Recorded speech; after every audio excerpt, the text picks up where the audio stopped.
ดีค่ะพี่น้องสุขุสุขนจ้าสวัสดีครับผมวันนี้พายุเขาพายุที่ ถ่ายอยู่ตกนี่ปังปอนปังหอดบ้านเราซองเด้อครับวันนี้จ้าปังปอน สวัสดีครับ สวัส สวัส ดี ดี ค ครับ รับ เฮ็ดอีหยังนี่ เขาสิได้ยังสู้เพิ่นกินเพิ่นไงมัน ว่าสิต้มปลาไหลใส่บักกอกน้ ใส่บกกอกน้ ำครับนี่ล่ะคือปลาตังเขานี่เมนูของนี่อีกปังปอนมันมาเขาต้องกินบ่กินมันสิแก่ก่อน ำจ้า เอาก้อยอีกเลยก็ได้นี่ อันนี้ เอาครับ นี่ปลาไหลเนาะเพิ่นไง นี่คือปลาไหล ปลาไหลที่มาได้ ปลาไหลเขาสิต้มครับต้มหมดนี่ละ ต้มตัวนี้ได้เนาะเพิ่นไงเนาะสู้ปังปอนกินจ้ะเอาอันนั้นใส่ไปเพิ่นไง ฮะใช่แล้ว เอาใส่หรอ คือสิต้มปูเกี่ยวมาจะได้กระโดดกระเดียดแล้วปูกระได เอาน้ำยายมันกินแล้วเด้ เนี่ย โอ้ ครับก่อนมันก็เลยกินด้วยครับกินหมดเลย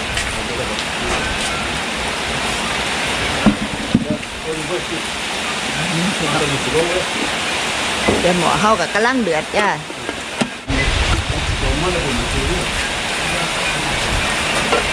ใช่แล้วไหม เอาปักสังใส่เลยจ้ะ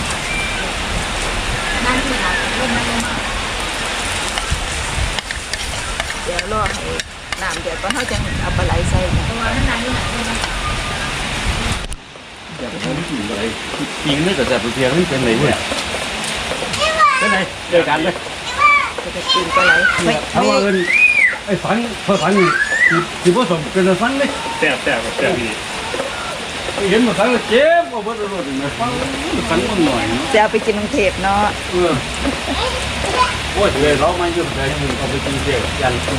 ยันน้องก่อนถ้าเดี๋ยวไม่หรอก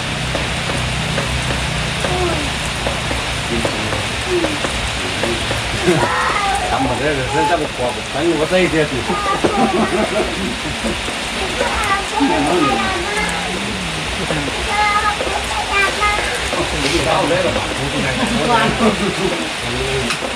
อันนี้ก็ซุกแล้วพี่น้อง ซุปแล้วพี่น้องกินปลาไหลอู้สีงามคักเนาะปลาไหลกำลังมันจะทั้ง น่าไหน บางปานได้ยังกินมาเนี่ย ได้ ได้ปลาไหลอุ้ยอ่ะโอเค ต้มปลาไหล ต้มปลาไหล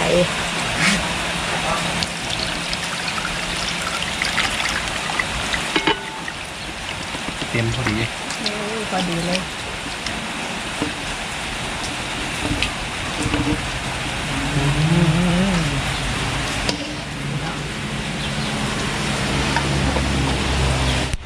โอ้ได้กินข้าวแล้วเนาะพัน ครับผมมือกันแล้วคือปังปอนกับพ่อกับแม่เพิ่นว่าถึงไอ้ตัวเล็ก ครับตัวเสียบ ให้อย่างนี้นี่แหละครับมื้อนี้มีทุกของ เอาลุยก่อนเลยบัดนี้ ทำต้นเฮาเลยว่าปังปอนครับผมต้มปลาไหลให้กับปิ้งปลาไหลให้กินครับผมเอา อ่า เกี่ยวต่างหาก เปิดงานเลย เปิดงานเลยครับเอาเลยครับ พ่อปอมกินก่อน ลูกกินน้ำต้ม ว้ายนี่ตัดปลามาเป็นอันเลยหลายเอา โอ้ของแท้แต่ว่าเห็นลุงบอลกินก่อนเน้นหน่อยยังค่อยสั่งเนี่ยวะ มันต้องเห็นดูต่อมาดิ นี่ บักล้นปีก็บ่ได้กินเท่านึงเนี่ยเขาบางขวานโอ้ยตัวนึงว่าเราเป็นคุณลุง เอาข้าวเลย ลุย เฮ้ทุกคนไรเตือพี่น้อยพี่มณฑล อ่าคือพอเพื่อได้เอิดเลย พี่เจนนี่มาเด้อ คือถ้าวิ่งเงียบไปเลย เป็นธรรมะเยอะเรื่อยๆเยอะ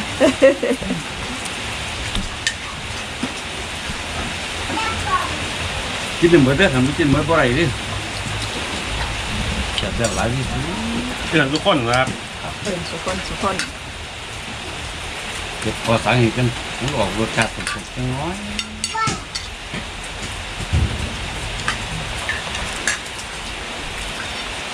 มันไม่ใครปลาไหลหรือเอาบ่ใครปลาไหล เป็นได้ไข่ปลาไหลทั้งนั้นนั่นไข่ปลาไหล ปลาไหลมีใครเอ้ยใครปลาไหล คือมือผมก็พอตัวไว้แล้วบ่ได้หายเสียได้สนใจไปหาไม่กิน ผมไปทางน้องผมปลาโดสีดังผมไม่ได้บอกไปใส่อีกเลยบาทนี่เอามันก็เกินพูดเกินพูดเนาะนี่ครับ แค่ว่าเดี๋ยวนี้พี่รู้ใจเพื่อนโปรเลยมันบอก เขาเป็นนกปิ้ง จนเจ้าของหน้าเจ้าจนคนทางนั้นว่าผมเป็นเจ้าของหน้า ใส่บุกูจะเกลี่ยเสียไปเลย ตะกูเอาคนเดียวสิมาใส่เอาดิ แต่บ้านนั้นเพิ่นยังไปจองคิว คิวไผคิวมันเลย ถ้าเจ้าใส่เบ็ดใส่เบ็ดถิ่มไว้เลยเด้ ใส่เบ็ดยิงไปเลย ใส่เบ็ดปูให้เจ้าใส่ แต่ก่อนมีแต่ห่อที่เคยเจ้าบกเปรี้ยวน้ำนี่ซึ่งแม่ตอนน้องเก็บดูเลยเขาเจ้าเห็นเขาเจ้าก็ได้ไปหมักบกูแล้วกันเนื้อบัด ตะกี้บ่มีเด้ตะกี้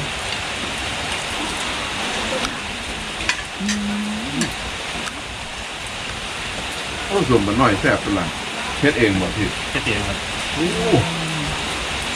น้ำรื่นน้ำพิเศษ ผมยัง โอ้เสือมันสดจริงนี่ ถึงมือหัด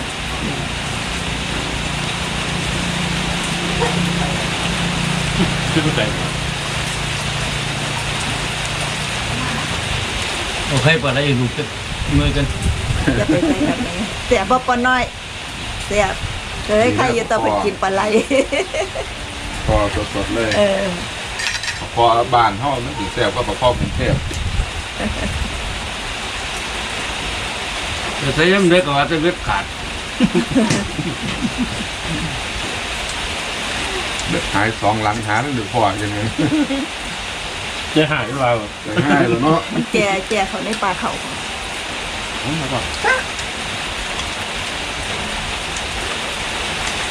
ที่ไหนจะโมเต็มใจนะ แบบ เพื่อเพิ่นแล้วบ่ไปไกลกันบัด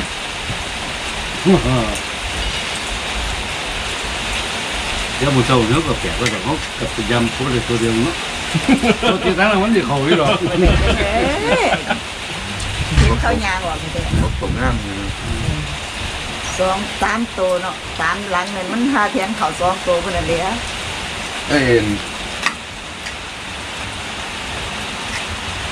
หมู่ห้างเขาบ้านเขายังขอ ไปจวบอ่ะ จะให้เกือบ กบอ่ะมันตัวลง เป็นใส่เมื่อวานเนี่ยเป็นใส่3 อันเป็นได้4 ตัว3 ตัว4 ตัว เตี้ยจ้ะ ผมเนี่ยตัว แม แม่ ว ทุกมื้อมันก็กบแบบว่าบ่ปั๊มทาเรื่องกับป่าบ่ค่อยรู้จักหยังปานนี้ ตัวใหญ่ๆทั้งนั้นเลย เบิ่งแล้วเนี่ยหักนอกก็หยังนี่เจอได้คอนี่มันบ่หักก็หยังนี่ผ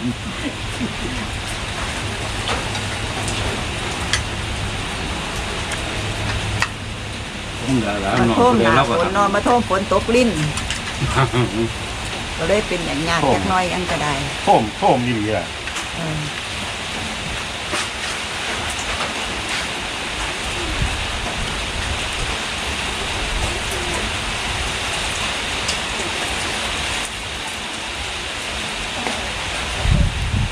ผู้ท่ายว่าคนติดโต๊ะแต่ท่ายยางแม่นนะ จะว่าก็จะตุกขักหลายตัว เพิ่นคือบ่บอกเลขเฮาเด้ ให้เป็นปานนี้ เขาเบิ่งนี่เนาะมันมาก โต๊ะ ครับ เด้อโต๊ะอี นี่เขาขอน้ำปังปอนแล้วได้กินนี่มันบ่คือแล้วบ่านี่เสียมาเสียบ่ได้นี่ เขาตัวนี้ก็ตัวเราเลย เขาทุเรียนท่วม เคยถ่วมจักเที่ยบ่ ท่วมดูครับ ตีว่ามันบ่ถ่วม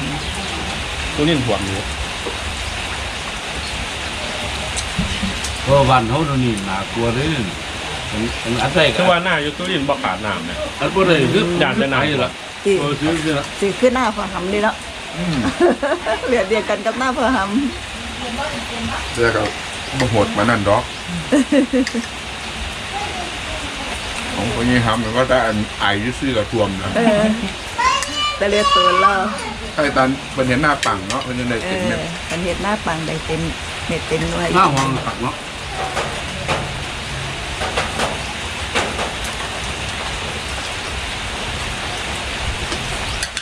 บ่ถือว่าแต่ของเพิ่นนะมีเจ้าของกระยานนี่กัน แถวบ้านผมมีไอ้เจ้าเห็นหน้ามองเนี่ย กันได้ก็คือได้กันไอ้เราเตรียมบ่ได้ก็คือจบเลย ถ้าโคกยังสี่ถูกอ้อยมันเหรอครับบ้างเพราะว่าน้ำมันถือว่าดีแบบนี้คือหนาแรงกันมดน้ำได้น้ำพองเลย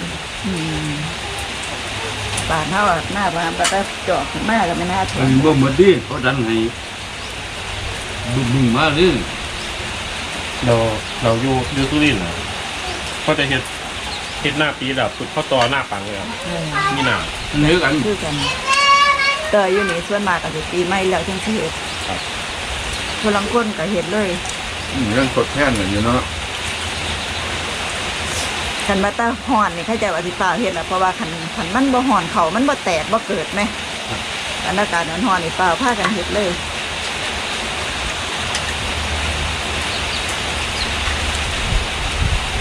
ถึงใจดีถึงใจให้มันเป็นได้หรอกจักสิสวมบ่สวมเขาก็ได้ นี่แหละภายในอาทิตย์นี้แหละเนาะรู้เลย ก็บ่ หน้า คื มัน นอยู่ เกี่ยวใจบางลั่นน่ะ ไปแล้ว เจ้าของเขาให้แล้วล่ะตอนนี้ เอา ว่า เขาลิฟต์เบื่อไป มันมีท่วมเขาแล้ว เออ เพราะว่าคืนเถียงหน้าเจ้าเต็มหมดแล้ว เต็มเลยอ่ะ ครับ ใครว่าอย่างนี้มันมาหอดถนนเหรอตัน หอดแล้ว มาตัว แต่ ละ ว่ามันก็ขึ้นแต่ถนนตำ คนเบิ่งนะ ๆคือหน้าเจ้ามันรุ่นเนาะถ้าเจ้ารุ่นตลอดไหม เออ จักสิได้บ่ได้ ครับ บัตตานีถ้าเขาเจ้าไปเบิ่งมื่อนี้เขาเจ้ากับปงแล้วล่ะ บงประวันนี้ที่พยาบาลประกาศ ประกาศว่าน้ำขาด พนักขาด ลำบากไก่เนาะเขาเจ้ารุ่นมากจังว่าจะเปลี่ยนกันนะครับ แตะพาถ่วมหน้า13 เดือนแล้วว่าท่านบกเถื่อเลย บัดนี้มันเฮาสิรุ่นเด้บัด เรื่องของปอมเป็นรุ่น ต่อ สิรุนถ่วมบ่ถ่วมกับอาทิตย์นี้ละลูกกัน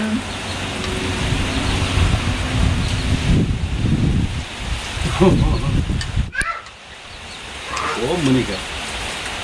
ปังปอนกับลูกกับเมียมาเนาะครับเนาะ แสบบ่ปังปอน แต่ครับ เพิ่นมาได้เพิ่นก็ได้เฮ้ยใครจะมาท่วมปลาไหล มาโทมบีรู้ใจหาปลาไหลพอดี เออ จักปีเราบ่ได้มาเที่ยวบัดนี้เนาะ ปีกายเป็นปีกายไปมากว่า 2-3 ปีครับพี่กายทานเรื่อย ดี เป็นโควิด ๆแต่โควิดแบบทานเรื่อยๆที่ว่า เบิ่งแน่คือข้าวเดียวนึงเนาะ นัดเห็นแม่ไปเอาของอยู่ข้างหน้านะ แม่นจ้ะ มื้อนี้ก็ แต่ว่าเขาไม่ให้เขาหมู่บ้านก็เลยบ่กล้าเขา เอ นะ อ ขอบคุณนั่นกูสนใจหมดเด้อครับ ครับ เดี๋ยวช่วงนี้ผมบ่ได้หาปลาได้ให้ดิ เขานั่งก็ร้านเหมือนผมเลยบ่อยากไปเลย50เดือนมี24ต้นเดี๋ยวบ่24บ่โดนนี่ 23 23เอาแล้ว ไปอีกอันนึงแล้วเหรอ หายอันนี้ แสดงว่าปลาติดปลาติดเขาแบกบางลั่นไปเลย ก็สิให้เอาปลาอยู่ดอกก็อย่าเอาลั่นกันเถอะ มันมีแน่ใจแล้วเนาะขันปลาคอนบ่จับไปได้อยู่ดิ เห ปลา ลือ ละ 23อันพี่น้อง ปลาไหลเนี่ย ยั จั ง บ ไม่ ไป กิน บ่ เอา ได้ เด้อ ดิ หลายเอ้ยคิดแกนไม่กินปลาไหล จาก บัด 50 นี้ อัน ไอ้นั่นว่าแตะงูดิบัดนี่แหละครับแต่ที่มีพี่น้องเขามาอย่างนี้สิแหละครับ ก็บางตอนมาก็เอาผลมาพร้อม เลี้ยงกวนซอย ผลอยู่ทางพุ่นคือบ่ไปพุ่นบัดเดี๋ยวมาใส่ละครับนี่น้ำมันไหลไป เออ มันสิบ่ท่วมกันแต่บัดนี้เอาเบิ่งท่วมใส่ได้แล้วเนาะ ครับ น้ำใจเฮาก็บ่ท่วมกันดอก ไม่ต้องความลมเย็น เย็นแถมเลย แต่ว่ามื้อนี้เฮาก็ขอบคุณพ่อแม่พี่น้องเด้อครับนั่นเสียงสำนักกันอีกแล้วบัดนี้ขอให้ทุกพี่น้องมีทุกคนสุขเจริญเด้อครับผู้ใดมีเงินหลายๆก็ขอให้เจริญเรื่องเกี่ยวกับว่าธุรกิจทุกสิ่งทุกอย่างเจริญหมดทุกคนผู้ว่าท่านมีเงินก็ให้มีเงินกันหลายๆจะหากันทุกสิ่งทุกอย่างเลยครับผมแต่ถ้าเรามีสินค้ามันเกิดห้องเลยว่าประกอบเลยว่าในท้องจิตใจไหวปังปอนเขากับเก่าคำว่าแต่ก็ไม่อยากที่น้องเด้อครับสวัสดีครับ ครับ